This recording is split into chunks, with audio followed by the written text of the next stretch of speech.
What's going on, everybody? This is dkdynamite, and tonight we're going to be talking about new details that surfaced for Modern Warfare 2, something big that's returning, and some other surprising updates. Definitely stay tuned. But before we jump into that, be sure to hit that subscribe button down below, drop a like, and make sure you have notifications on to stay up to date with everything going on in Cold War Year 2, Warzone, Modern Warfare 2, and any other future Call of Duty as well. As a reminder, you have just about a day left to save 30% off any order over at gfuel.com when you do use code DYNAMITE. As a reminder, I get 2 code boosts every single month when my code gets boosted from 10% to 30%. So take advantage of that while you guys can. But also don't forget, Season 4 Reloaded does begin this week in Vanguard and Warzone. The patch for Vanguard will be live July 26th, 9 a.m. Pacific, and the patch for Warzone will be live July 27th, 9 a.m. Pacific, when the season, or the mid-season update, I should say, does begin at the same time the Warzone update goes live. So once again, everything is going live and will be playable on Wednesday, July 27th. I'll be live here on the channel with everything there is to know and play regarding Vanguard and even Warzone. But late last night, we got new images posted by Reality UK over on Twitter, the individual who's been going through all the Warzone mobile files and posting some spicy information regarding upcoming Call of Duty content. The images don't say very much. I can't show them on screen for obvious reasons. Maybe check the description down below if you guys want to see this, but he has the caption for these images as numero dos, and then weapon parts. Looks like a pistol without the barrel. I mean, these are interesting images that are very strange looking, very blurry, but I'm assuming they're either left over from Modern Warfare 2019, as he's claiming, or they could be something that maybe didn't get used in MW 2019, but are going to get reused here for MW2. Not exactly sure on that, but he did say there's similar code names with these images from the first MW to the second one. So, like I always mention when it comes to rumors and spicy information, a lot of things may be left over from the first Modern Warfare, considering this game will be on the same engine as that game. Do keep in mind, not everything you see on the internet is in fact legitimate. But I think I'm very excited for how different Gunsmith is going to be in this game. We have several COD partners, including Raidaway, who are claiming that apparently when it comes to weapon parts in MW2, we're going to be seeing, I think, the most customization ever in Call of Duty, with the ability to fully customize and change the specs of each specific attachment that is going to be in Modern Warfare 2, along with the idea that we're going to be getting some different type of weapon rarities or blueprints, where you can actually have a mastercraft or select a special blueprint that comes with preset attachments, and then have the ability to change the attachments on it without changing the look of the blueprint itself, which has often been criticism for how blueprints have worked in MW 2019, Cold War, Vanguard. We have a lot of cool changes coming to the table in terms of weapons in Modern Warfare 2. Now, I do want to thank you guys for the support on my stream earlier this evening, where we went ahead and enjoyed the brand new Zombies event in Fortune's Keep. It was a ton of fun. We got a dub, and we also played some Rebirth, which was really sweaty, but we also clutched up a victory at the end as well. Now, as I was streaming, though, we had a new tweet that was posted by Reality UK, which does contain some new DMZ strings. He said, and I quote, "The missions for this PMC are focused on completed activities and eliminating enemy AI." So we already know there's going to be plenty of enemy AI over in the mode. And the other mission was, and it says, "The missions for this PMC are focused on eliminating other operators." So once again, it'll be a PvPvE experience, which I'm really excited about, because I've always liked the idea of PvPvE, having the option to go up against actual people in the match, and then having that extra challenge behind you of the enemy AI, whether it's zombies, whether it's like train operators, whatever the case is. I'm looking forward to that extra challenge that'll be offered in DMZ, which I believe is an experience that should be dropping at some point this fall, but as of right now, not much really known about this mode. Now, we then got a very hot claim from Doug over at Modern Warzone, who is claiming that the intervention is indeed returning in Modern Warfare 2. Obviously, this comes after several reports from Ralph, from the Ghost of Hope, that the intervention is indeed going to return. We've had some scoopers say that the ACR is also coming back, but my question for you guys is, wait a second, if Doug got flown out to see the Modern Warfare 2 global reveal and got to play MW2 multiplayer and sign an NDA, how is he able to reveal the information about the intervention? I'm wondering if this is just him reiterating a leak that came out a couple of months ago, or is this him confirming that it is indeed official and he was told this information by an Infinity Ward developer, or he saw it for himself in game? That's what I'm confused about. So maybe, and just maybe, there's a chance that Infinity Ward, since they're clearly not ready to market the multiplayer yet, they're allowing certain COD partners to provide certain info on their videos or tweets about the upcoming experience. I mean, like I just mentioned earlier, Raidaway posted a video a couple days ago talking about the new Gunsmith system and the super customizable attachments and how different that's all going to be. I mean, that wasn't revealed really by Charlie Intel or the press. They vaguely talked about things like that, but now they're going to specifics with COD partners. So maybe they're just doing this slow marketing plan, or they're allowing certain people to talk about certain things. Not exactly sure on that, but let me know how you feel about the intervention coming back down below in the comments. Now, we also had 2 other images posted. One is a variation of the knockout game mode, and the other one is the quick play icon. So the first thing I'll say about knockout is that I do think either knockout or prisoner rescue, if there is an alpha, will be the alpha mode modes or just one mode that may be available for free on PlayStation only starting at some point in late August, possibly early September. I know we have the beta supposedly in mid-September, so we'll see if an alpha even happens, but I do think the fact these images were found already could mean that Knockout and Prisoner Rescue will be some of the earlier modes that are available first, and hopefully there's an alpha for that, but I don't think we've seen any other icons for the other game modes that'll be in MW2 just yet. If they were posted online, maybe they got taken down by now, but we'll just have to wait and see. We also have images posted of what looks like the ranked icons that'll also be in Modern Warfare 2, so for those out there that are really hoping for a ranked mode this year, one is happening, and according to rumors, Treyarch's gonna be the one developing that mode in Modern Warfare 2 multiplayer. So maybe, and just maybe, because the ranked icons are already done, that could be an indicator that Treyarch is already well underway with development of ranked mode, and before we know it, development on the mode will be complete, and it'll probably come out as an experience in like Season 1 or something. Very likely won't be available at launch. I mean, ranked play typically never is, but I am assuming because they already made a ranked mode for Vanguard, and because MW2 is on the same engine as Vanguard, it'll be easy for them to kind of copy-paste some of the same mechanics and foundations they already put in place for ranked in Vanguard, and they can just slap that over into Modern Warfare 2, because I would always assume that whatever they do for ranked mode or DMZ in Modern Warfare 2 will not be anywhere near as much work as they had to put into Vanguard Zombies, dealing with narratives and Easter eggs and wonder weapons and hordes. They won't have to do any of that this time around for Modern Warfare 2, so I do think it's like a very small handful of people over at Treyarch that will have to help Infinity Ward out with whatever it is they need help on. But like I mentioned on the podcast, any help that Treyarch provides on Vanguard or Modern Warfare 2, while it may seem like it's a bit rough, while it may seem like as an outsider it just doesn't make any sense that they're doing that, it still is allowing them to maybe get a bit of a head start for their work on Black Ops 2024, which will also be on the Modern Warfare engine. So anything they make in MW or Vanguard could possibly be reskinned with a fresh coat of paint for use in their own COD, which will also be on the MW engine. And the way I see it, it's been plenty of practice for them to have to work on the MW engine so extensively over the past year and a half. Now, it was brought to my attention that there was a deleted tweet by Ralph's Valve a good month and a half ago that claims Warren Cole is casted to play General Shepard in Modern Warfare 2. Now, it's unclear why the tweet was deleted. Maybe it's false, maybe it's something that he heard from a source that he now knows isn't legitimate. It's unclear, but I think when everybody sees a deleted tweet from a leaker, they automatically assume that they're just trying to tease us with something and then take it down because they don't want to get caught. They don't want their source to be traced down.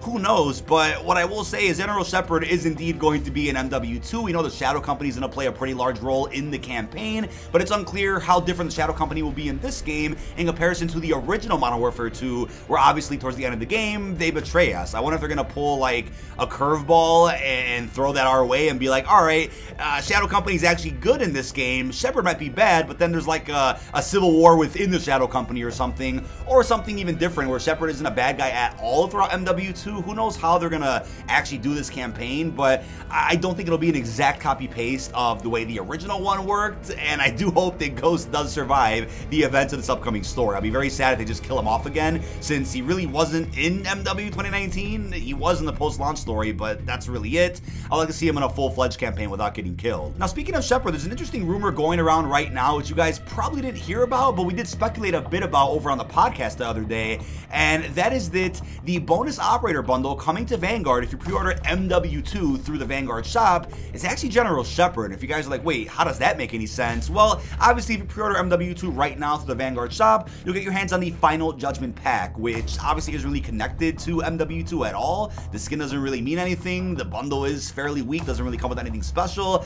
but it looks like the second bundle coming out is actually going to be MW2 related, and it will be General Shepard. And if you're like, wait, how does that make any sense? Well, it depends on how old Shepard is in MW2 if you want to tie this into the canon at all. I mean, we're about to go to the 80s in Season 5, which is kind of leading us to where that cutscene takes place, Butcher talking to Mason's crew. Maybe we have a young Shepard, which was active in the 80s, but I mean, how old will he then be if he's around in like the mid-2020s in MW2? Not sure if the canon really works there, but maybe this really just is going to be something that's just there for cosmetic purposes to boost pre-order sales. I mean, personally, if you want to boost MW2 pre-orders or have people play Vanguard more, you're probably going to want to add in an operator that is appealing, that looks like he fits MW2. I mean, even give a Ghost outfit to a Vanguard operator or something, and that might sell pretty well. But General Shepard might be along the lines of how we got Woods in MW 2019 if pre-ordered Cold War, which again doesn't really make sense in the canon of the story. He didn't look old enough to make sense. sense.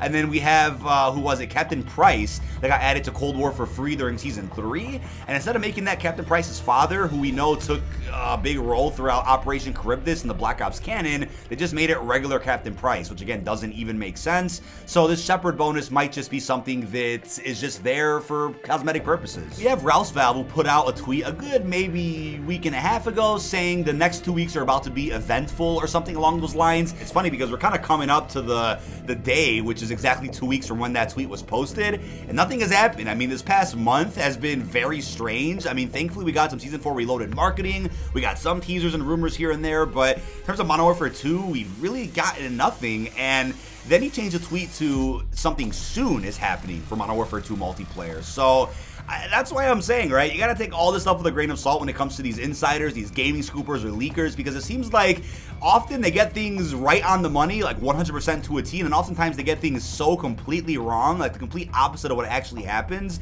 And it's weird. It's like, is this the same source feeding them info? Are they making things up? That's a big unknown, and I couldn't really tell you why they're putting out tweets like this that just aren't true. But then we have the Ghost of Hope who put out a tweet as well saying that before the end of the month, we should be hearing something about Modern Warfare 2 multiplayer.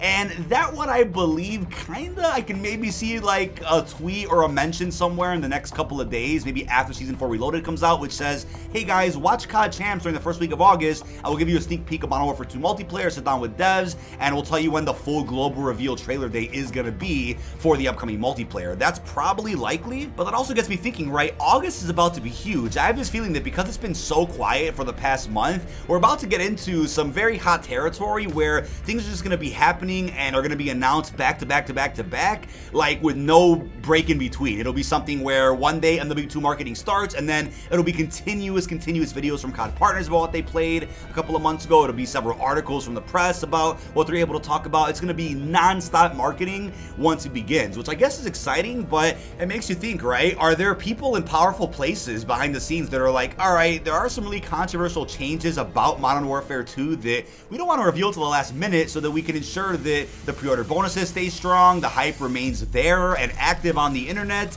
It really makes you wonder. We'll get back to that point in a second, though, about powerful people in special places. We'll get to that. But what I will say, though, is I think the most concerning thing right now, at least to me as a content creator, is looking at the 40% plus viewership drop across the board, not just on my channel, but across many other big COD channels that also got flown out with exclusive info about Modern Warfare 2. It's like, wait, why is the hype, or the hype train, I should say, kind of derailed right now, considering we don't really know much about MW2 besides the leaks that came out from Warzone Mobile's files, whatever those insiders were claiming. We don't know very much aside from what the global reveal provided us with, which was really just Campaign Center, not really much of multiplayer. So why the big drop, especially when you look at how there was a massive drought of marketing for Cold War a couple of years ago. We didn't get anything like Pawn Takes Pawn or the trailers until like August. Yet the hype was just through the roof. I mean, maybe the game was so mysterious to the point everybody out there was just so interested in watching videos about the theories and the leaks and the rumors. It's like, wait, why is it right now, though, MW2, which is about to be the biggest game ever, supposedly, why is it like the gap between the global reveal to the multiplayer trailer?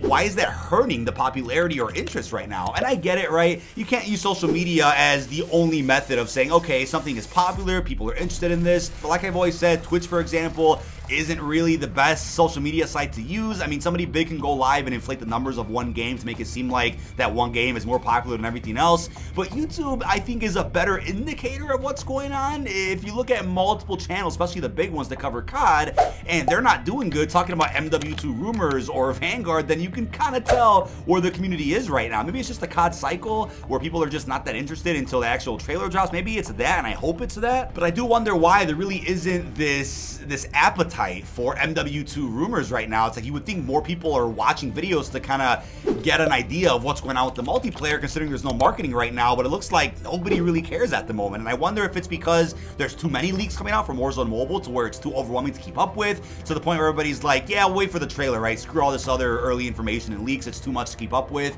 I do wonder what it is. But the last thing I'll end with is regarding people in powerful places. And if you guys are like, wait, what does that mean? Well, I want to bring something to your attention that you guys probably didn't know about, and it might not mean anything. I'm just bringing it up just in case. We have two executives, or studio heads from Infinity Ward, Patrick Kelly and David Stoll, who also happen to be on the board of Activision executives. So if you guys ever wonder why there's such a big push towards MW and that engine, and how that's going to revolutionize the franchise and introduce the COD 2.0, well, I do think them being at both Infinity Ward and Activision probably has something to do with it, but maybe it means nothing and it's just a coincidence. However, I will point out that I've seen a lot of people out there that are kind of loosely in the COD community, or people out there that maybe just are zombies only players, that always ask the question, right, why is there such a big push towards Modern Warfare, right? What is with the obsession with that game? Well, I will say is, yeah, the game sold extremely well. Apparently one of the best-selling CODs ever. It has that, but if you look at the data from gaming analysts, as I always point out, it apparently had some of the lowest player retention. So that's where the tinfoil hat theory comes in. If that data is correct, which apparently it is, then it makes you wonder, right, is that why they're delaying the marketing for Modern Warfare 2 multiplayer and specific details about the game systems and the UI and the mechanics? Is because they're worried that it might cause some controversial opinions, and it might cause some articles to be written to where it also will lower player retention when the game comes out. And if the game has to last 2 years, they want to make sure they knock it out of the ballpark right off the rip. They don't want to ruin anything or any chances of a year or two being successful. So this makes you wonder, but then it's like, yeah, why is it that it seems like they're willing to throw Treyarch, Sledgehammer, other studios under the bus to where they're like, yeah, you know, you guys help out with Ranked and DMZ and all this other stuff, while if a Treyarch or Sledgehammer game needs some help from other studios, Infinity Ward really isn't there to help them with it. It's like they've been the only studio that hasn't helped anybody else with their games. But yeah, Treyarch's coming clutch for Sledgehammer, they came in clutch for Infinity Ward again, supposedly. So it makes you wonder what's going on behind the scenes. But maybe the Microsoft acquisition, which may be approved in the next 30 days, is going to change things up behind the scenes. But that is about it. This has been dkdynamite. Leave your thoughts down below in the comment section. What are your thoughts on the new details regarding Modern Warfare 2? What are your thoughts on something big that is returning, which is indeed the intervention, as well as some other exclusive details that we went over in this video? And also, what are your thoughts on the updates regarding the bonus operator bundle coming? Really hope you've enjoyed, and peace out, everybody.